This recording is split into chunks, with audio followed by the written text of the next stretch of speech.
అందరికీ నమస్కారం. I'm Manu Chaudhary, Ayurveda and family coach. ఈరోజు మనం స్త్రీలకు సంబంధించిన హెల్త్ ఇష్యూస్ గురించి డిస్కస్ చేసుకుందామండి. సో వాటిలో ఏంటి అని అంటే తెల్ల బట్ట, తెల్ల మైలు లేదా వైట్ డిశ్చార్జ్ అని మీరు వినే ఉంటుంటారు. సో అసలు ఈ వైట్ డిశ్చార్జ్ ఎందుకు అవుతుంది అని మనం చెప్పుకుంటే లైక్ ఏంటంటే కొంతమందికి పీరియడ్స్ వచ్చే టైం ఉంటుందండి. పీరియడ్స్ రావడానికి ఒక 1 వీక్ ముందుగానే మనకి హార్మోన్స్ అనేవి రియాక్ట్ అవుతూ ఉంటాయి ఓవర్గా శరీరంలో. సో ఆ హార్మోన్స్ రియాక్షన్ కూడా తట్టుకోవాలి కాబట్టి ఆ టైంలో ఈ వైట్ డిశ్చార్జ్ అనేది కనిపిస్తుంది. ఇది ఒకటి. ఇంకొంతమందికి ఎలా అంటే శరీరంలో ఎక్కువగా వేడి ఉంటూ ఉంటుందండి. సో శరీరంలో ఎక్కువ వేడి ఉన్నా కూడా ఈ వైట్ డిశ్చార్జ్ అవుతుంది. అండ్ ఇంకొకటి ఏంటంటే కొంతమంది వేడి పదార్థాలు తింటూ ఉంటుంటారు ఎప్పటికప్పుడు, బాగా పొగలు గక్కేయి. సో అలాంటప్పుడు కూడా ఇది కనిపిస్తూ ఉంటుంది. అండ్ కొంతమందికి ఏంటి అని అంటే సమ్ అదర్ ఏదన్నా ఇన్ఫెక్షన్స్ ఉన్నప్పుడు ఇది వస్తూ ఉంటుంది. సో లైక్ ఎలాంటి ఇన్ఫెక్షన్స్ అంటే నార్మల్గా పలచగా బంకగా మ్యూకస్ అంటారు. మ్యూకస్ అంటే బంక్. సో బంకలా పలచగా అయితే ఈ వైట్ డిశ్చార్జ్ అనేది నో ప్రాబ్లం అండి. అలా కాకుండా పెరుగులాగా గడ్డలుగా పసుపు రంగులో, ఆకుపచ్చ రంగులో, బ్రౌన్ కలర్లో ఎప్పుడు అవుతూ ఉంటూ అదేవిధంగా బీభత్సకరమైన స్మెల్ రావడం అండ్ లోపల ఇన్నర్స్ కూడా 2-3 తడిచిపోయే విధంగా అయితే మాత్రం దీన్ని మనం పరిగణలోకి తీసుకోవాలి. నార్మల్గా పలచగా బంకగా అయితే అది రెగ్యులర్గా అయినా నో ప్రాబ్లం అండి. అట్లా పలచగా బంకలా అయితే రెగ్యులర్గా మనం ఇంకా హెల్దీగా ఉన్నట్టు తీసుకోవాలి. సో ఇలాంటప్పుడు వీళ్ళకేంటి అని అంటే ఈ నేను చెప్పిన ఈ 4 టైప్ గ్రీనిష్గా, యెల్లోయిష్గా, బ్రౌనిష్గా, కర్డీగా, స్మెల్లీగా అయ్యే వాళ్ళు ఏంటి అని అంటే లైక్ వీళ్ళకి సమ్ అదర్ ఇన్ఫెక్షన్స్ ఏవో ఉన్నట్టుగా మనం తీసుకోవాలి. ఏంటంటే కొంతమందికి పార్ట్నర్ ద్వారా కూడా రావచ్చండి. ఏదన్నా ఫర్ ఎగ్జాంపుల్ ఏదన్నా హస్బెండ్స్కి ఏదన్నా సమ్ అదర్ ఇన్ఫెక్షన్స్ ఏమన్నా ఉంటే సో వైఫ్ అండ్ హస్బెండ్కి కలిసిన టైంలో ఇది వచ్చే ఛాన్సెస్ ఉంటుంది ఈ విధంగా. అండ్ ఈ తెల్లబట్ట ఇలానే నేను చెప్పిన 4 విధాలుగా అయితే వీళ్ళ గర్భసంచిలో ఏదైనా లోపం ఉన్నా కూడా మనం చెప్పుకోవచ్చు.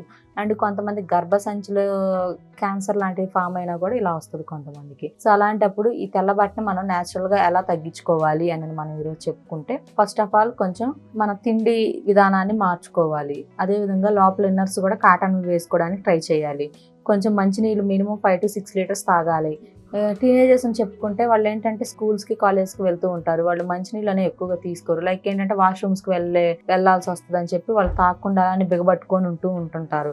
అండ్ వాష్రూమ్ వచ్చినా కూడా వెళ్ళకుండా ఉంటారు. ఎప్పుడైనా కూడా ప్రతి ఒక్క ఆడపిల్లలకు నేను చెప్పేది ఏంటి అని అంటే స్కూల్స్కి కానీ, కాలేజ్లో కానీ లేదా వర్కింగ్ ఉమెన్స్కి కూడా నేను చెప్పేది ఏంటి అంటే మీరు మంచినీళ్ళు తాగండి. మీకు ఖచ్చితంగా మీకు పక్కనే ఈ ఫెసిలిటీ అనేది ఉంటుంది. ఎప్పటికప్పుడు యూరిన్ వచ్చినప్పుడు దాన్ని మీరు ఫ్రీ చేసేసుకోండి. ఎందుకంటే అలానే ఉంచుకోవడం వల్ల ఏమవుద్దంటే మనకు బాడీలో ఉన్న వేస్ట్ అంతా కూడా యూరిన్ రూపంలో, మోషన్ రూపంలో బయటకు వస్తుంది. కాబట్టి మీరు దాన్ని అలా బయటికి పోనివ్వకుండా ఆపడం వల్ల ఏమవుద్దంటే లోపల ఉన్న బ్యాక్టీరియా ఏదైనా ఉన్నా కూడా మొత్తం లోపల గూడు కట్టేసుకొని స్కిన్ మీద చూపిస్తూ ఉంటుంది, గర్భసంచి మీద చూపిస్తూ ఉంటుంది. సో అందుకని చెప్పి ఎప్పటికప్పుడు ఫ్రీ అవుతూ ఉండాలి. మంచినీళ్ళు ఎక్కువ తీసుకుంటూ ఉండాలి. ఆకుకూరలు, పండ్లు ఇలాంటివి ఎక్కువగా తీసుకున్నా కూడా కొంచెం ఈ తెల్లబట్టను మనం నివారించుకోవచ్చు. సో అసలు ఈ తెల్లబట్ట ఉన్న వాళ్ళు న్యాచురల్గా చేయాల్సింది ఏంటి అని అంటే ఫస్ట్ ఆఫ్ ఆల్ లైక్ మనకి చందనం దొరుకుద్ది కదండి. సో ఈ చందనం కొంచెం బాగా దాంట్లో కొంచెం వాటర్ పోసేసుకొని కలిపేసుకొని కొంచెం ఈ చందనం నైట్ పడుకున్నప్పుడు పొత్తి కడుపు రుద్దుకోవడం, అదేవిధంగా మనం మొహానికి రుద్దుకోవడం ఇలాంటివి చేసినా కూడా కొంచెం ఈ తెల్లబట్ట నుంచి బయటపడవచ్చు. అదేవిధంగా అలా కాకుండా కడుపులోకి మనం లైక్ గంజి ఉంటుందండి, మనం రెగ్యులర్గా రైస్ కుక్ చేసుకుంటాం. సో ఆ టైంలో ఏంటంటే గంజిని మనం వంపేసుకొని దాంట్లో లైట్గా ఒక చిటికెడు సాల్ట్ వేసేసుకొని ఆ గంజిని కనుక మనం ఉదయం సాయంత్రం తీసుకున్నా కూడా తెల్లబట్ట అనేది కొంత కంట్రోల్ అవుతూ ఉంటుంది. అండ్ ఇంకొక టిప్ ఏంటి అని అంటే మనకి సమ్మర్లో మ్యాంగోస్ దొరుకుతూ ఉంటాయి. మనం మ్యాంగోస్ తిన్న తర్వాత ఏం చేస్తామంటే ఆ ఫ్రూట్స్ని పడేస్తూ ఉంటాము.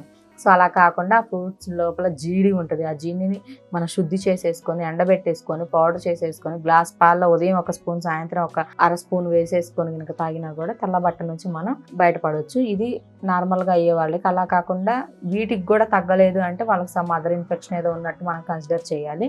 సో ఈ ప్రాబ్లంతో బాధపడే వాళ్ళు నేను చెప్పిన విధంగా ఈ టిప్స్ పాటించండి, కంట్రోల్ అవుతుంది. సో వీటికి కూడా కంట్రోల్ అవ్వలేదు అంటే స్కూల్ మీద కనపడుతున్న నెంబర్కి కాల్ చేసి అపాయింట్మెంట్ తీసుకోవచ్చు. Thank you.